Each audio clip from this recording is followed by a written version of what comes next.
Today we're going to be talking about the importance of finding the right team to work with, specifically the production team. So, Alan, what in your mind is the key ingredients to working with, or the key ingredients that the team has to have to be a winning production team? In one sense, there's a trust within each other, that you gain from working with somebody over the course of time.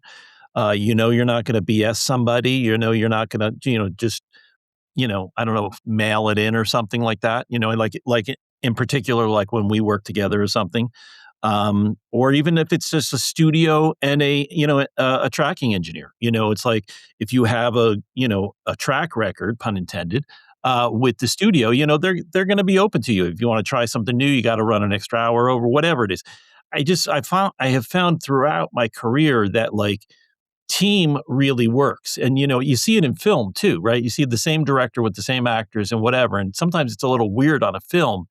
But there's a reason why you become familiar with each other, and there's, I don't know, there's a flexibility that you give each other, from that trust that you allow somebody to go a distance or try something new, or without somebody rolling their eyes and thinking this is a waste of time. It's like, no, all right, hey, Dan wants to, spread out on this. He wants to try this. Okay, let's check it out. Yeah, and I think the winning teamwork when it comes to production is also having the engineers willing to go the extra mile for you to achieve whatever it is that your goal is. So it's not just like what you said about, extra time and stuff like that, but really taking that time to learn what is your goal with your music? What is the artistic vision, and really working with you as a band to make sure that they're doing everything on their side to allow you to kind of reach those goals and really achieve that sound. Yeah, the shared vision is important. Within the team. I mean, and historically speaking, not that we need to go back to this, the 70s or the 80s per se, but you had a team. Most of the time when somebody was making a record, there was a team. There was an engineer, there was a producer, there was, at least one assistant engineer, there probably was an A&R person, a manager, kind of thing. And everybody had something to gain from it. So, and sure, you get some idiots involved in it, and the A&R guy thinks he's a genius or whatever, but they normally get cut out of the picture. But the good ones always had good advice, and I think that made a lot of really great records back then. And now I think everybody's too insular. They're too isolated on their own. They're recording everything on their own. They're mixing it on their own. They're mastering it on their own, and there's just no fresh perspective on that, or that objective wall that you can bounce things off of. Yeah. And what I try and do with bands is, everyone wants to do things behind screens and email. It's like, no, I hop on a call. If a band contacts me and is like, hey, I'm interested in working with you with mixing, it's like, let's get on a call first. Let's talk about your band. Let's talk about what your goals are. What do you want out of this? And then of course, what is the sonic vision for the record? And, as we kind of feel that out, I tell bands like, okay, as you're recording, send me the tracks early on. I'll check them out. I'll load them in a session. Let me see if I see any issues, working with them because so many bands now are doing things DIY, especially with the recording side of it. It's like, send me the tracks early on. Let me see what you got going on. Let you know if there's any issues I'm noticing with the recording, or even just sending me demos. And if you want feedback on arrangements, because, that used to be common. Bands used to come into a studio and there was a whole pre-pro you used to do with a producer, and you would have your ideas, but you'd flesh them out. A lot of that is lost now. So I try and bring that back in, even if it's remotely, giving my feedback on stuff with demos and ways I think we could improve the song, knowing what their end goal is. There have been a couple of people that, people thought were geniuses, like Prince comes to mind, when I was starting off engineering, that like, oh my God, he's, it's all his vision. It's all his, genius. And yeah, I mean, certainly, an amazing artist, but I know for a fact that he surrounded himself with a team, and that team was always kicking butt for him. And that enabled him to let his, ideas flow and let his genius kind of come out. I just, I fear that we don't get a lot of that these days, and I hear it in, the recordings, it's just like, the guitar player who programmed the drums isn't really listening to the drums. He's just putting a pattern down or something, right? But like when you say, when you get pre-production involved, you get a band live in a room and suddenly, the bass player's paying attention to the drummer, and if there's an engineer, it's like, okay, wait a second here, this is clashing on this, and the producer comes along and starts working on the arrangement. I mean, and not to mention the fact that it's the most fun. It's more fun as a team, you Yeah. know, like you were saying, just getting communication going with a band. I love that. I love going to see the bands. I'm going to see one tomorrow, not tomorrow night, Saturday night, this Thursday now.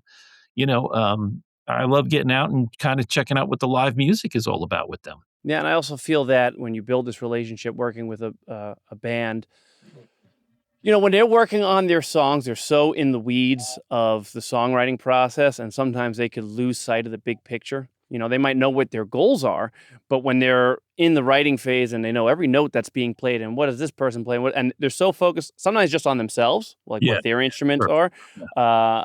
and other times just on the details of the song that they lose that, you know, outside view, 20,000-foot view or whatever. And I think when you have that right production team in place, you could get that honest feedback on songs. And I've had it with you on the mixing and mastering side. You've given me feedback on my mixes. It's very easy for me to get tunnel vision on my mixes and get lost in the weeds of that. And sometimes I could just bounce something off you and you could instantly say, whoa, Dan, what you're focusing on this. Like, think Yeah. about this. This song needs more energy here, stuff like that. And the more people collaborating and working together, as long as it's the right people, it's always going to result, I feel like, in a better end product. Yeah, I mean, another thing that happens if you are a team is everybody has a clear role, you know? Like, it's understood, who's engineering, who's producing, maybe who's mastering, who's mixing, et cetera. When you keep if there's a production team that's doing that over and over again, you know what boundaries you can step over and try and go, and come up with some new ideas or new processes.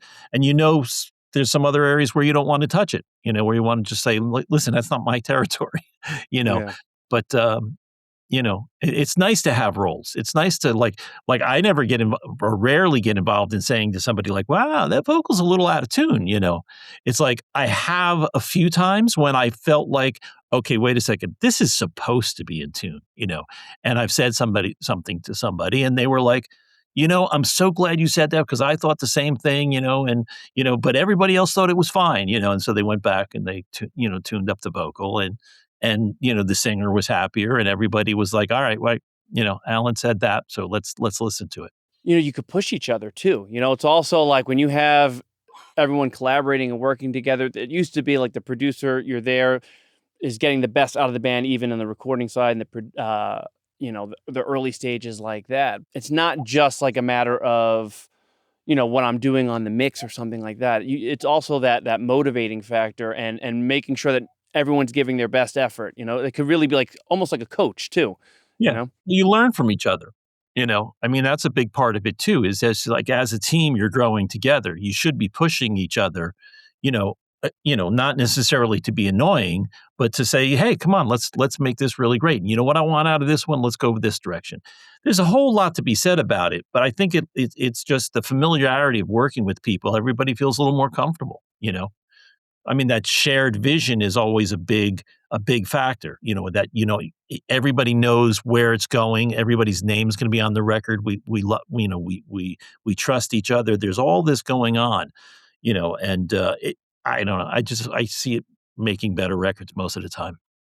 yeah, I don't get how some people could kind of just phone it in. And I'm looking more through the lens of like a mixing engineer, but I hear from a lot of bands just horror stories of mixing engineers that like no communication. The band just sends them the tracks. They don't know when they're getting stuff back. And, or, they get it back and they didn't listen to anything that they wanted for it. And it's like, what I can't get is, or what I don't understand is like, why get into this profession to begin with if you're not going to be passionate about it? I feel like passion's got to be Yes, number one yeah, because with everything I do, I tell the bands, it's like part of why I love what I do is I feel like I get to be in everybody's band for a short period of time. It's kind of all of our music, yeah. so I get excited about every project I work on. And it just shocks me to hear these horror stories that these bands tell me about, past experiences with engineers they worked with, or going to a studio to record, and it's like they just slapped something on, no one was paying attention to it, or they just had some intern who had no experience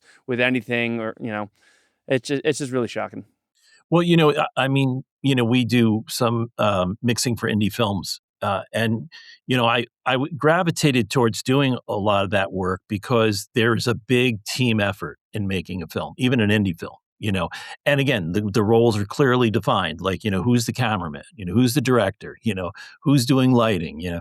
And and there really is a camaraderie that happens there, and I feel that that's been missing in music because everybody's got a laptop with some kind of, workstation on it. Everybody can do everything. And you just get so used to what you're doing that you don't hear everything else. That's really a big part of the mastering process is having that, that fresh perspective and saying, whatever, I don't care. I don't care who that drummer is. The drums are too loud, because just because you paid them a lot of money to play on your record, I don't know, maybe it shouldn't be that loud. That's what I always tell bands when they work with me, and a lot of times they're looking to have me do the mixing and mastering, and I'm always like, I work with Alan, and it's like it's only going to come out better when we get him involved, and it's not just, I mean, obviously it's all your experience and everything like that, but it's what you just said. It's that outside perspective. Yeah. It's you coming in, and it's that extra quality assurance. But because you know each other, and because you have a relationship and you have the history together, if you sent me something that was just, way too compressed, I would be like, Dan, like, what's on your two bus, and you'd be like, yeah, I don't know, the band really loved it that way or whatever. And, and I can say, well, give me another version without it. Let's not just try one version. Let's try both, and let's see which one we like better.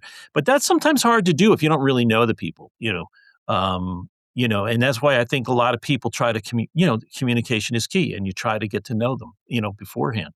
I mean, when I was recording bands, I would always try to get together with the band outside of the studio before we even started anything. Like just go to a diner, just hang out a little, and just get to know each other a little bit, outside of the music. Because as soon as you get in the studio, you're getting tense. You got to get started. The clock is running or whatever. But when you're just casually meeting each other, it's just like you get to know each other, and then it just goes a lot smoother during the session. I'm hoping that with everything going towards AI, you're seeing a pushback now where people are wanting more human, Oh yeah. and maybe AI is actually going to bring all of us back together to more of how it used to be done. Because you do see a big backlash of people now really against it, I'm finding with that too is people are wanting production sounding more natural as well, like getting away from everything being so hyper processed and stuff like that. So maybe we're all going to start moving now back to how music used to be created, more collaboratively in a room together. That's a subject for another video. Yeah, yeah, But I totally. mean, yes, absolutely. But again, I mean, whether or not, you're using AI or not, if you're just doing it on your own, you can really miss a lot of things. You're hyper focused, like you're saying, on a certain part or something, and you're not really stepping back and looking at the big picture. There are a few people that I've worked with, over the years that have had that ability, but more often than not, they're really professional. I mean, they've been making records for, more than, 5 years, 10 years or something, that they know how to shut it off and just listen to the whole thing, or that they can go in and, minutely adjust something. But it's tough. And again, I have more fun working with, a team, working Yeah. with a group of people. I think it always turns out better, and also like, you do a record. I mean, there's lots of bands where like the team would be like together for 2, 3, 4 records, and then suddenly like they change producers, or something. And, sometimes that's good because, you've kind of you have that history, you went down the road, you all know each other's tricks. You need to, switch it up a little bit. So you find another team to work with, and you might do that once or twice. I'm kind of chuckling because I've seen it, multiple times where like, successful band climbing and they just kind of get, to the point where they're just like, I think we've learned each other, from each other enough. And it's time to like try something new you know, Yeah. and very often the team that was involved was like, "What are you kidding me?" A record sold, whatever. It's like, Yeah. how can you break up the team, But it's good, and then they come back. I've actually found that a lot, that, I work with a lot of bands at the beginning stages for, record or 2 or maybe 3, and then, suddenly they break open big, they got huge money, they start, hiring everybody new and big time people, and then they realize, "Well, I shouldn't really have broken up that." I mean, I'll tell you that happened with Dillinger Escape Plan. I was working with them from the beginning, since, calculating, and actually I think even the EP before that. And then at one point, they were working in California and somebody just convinced them to work with a different mastering engineer. And, you know, and then I got a phone call from Ben, who just kind of said, "Alan, what are you doing?"